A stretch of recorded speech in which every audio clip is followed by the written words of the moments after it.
maalinta Caashura waa maalintii Allah subhanahu wa ta'ala uu badbaadiyay Nabi Muuse iyo qoomkiisa Fircoon iyo ciidankiisana la halaagay.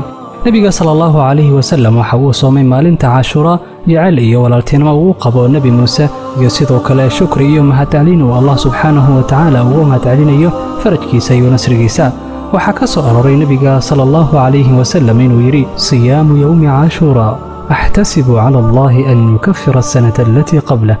soonka maalinta Caashura waxaan Ilaahay kaga xisaabsanaya inuu iga dhaafo gafafka sanadkii tagay. sidoo kale waxa la jeclistaa in la soomo maalinta sagaalaad si Yahuuda iyo Nasaarada loo khilaafo. maalinta Caashura waxa aan banaanayn in la sameeyo waxyaabaha qaar ay sameeyaan dadka ahlu bidcada ah oo ay kamid tahay Shiicadu. oohinta dhabanada oo la garaaco jirkana midii lagu jeexjeexo dilkii Xuseen ibn Ali dartiisna ay u sameeyaan arimahaasi.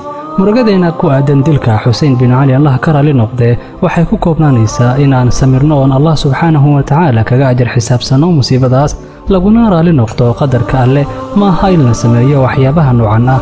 Caashura waxa uu nafta ku abuuraya rajo wuxuuna kor u qaadayaa macnawiyaadka muslimiinta oo ku aadan soo dhawaashaha nasriga Alle iyo farajkiisa iyo in Ilaahay subhanahu wa ta'ala uu badbaadinayo mar walba adoomadiisa muuminiinta ah iyo saalixiintiisa dhaalimiintana uu halaagayo.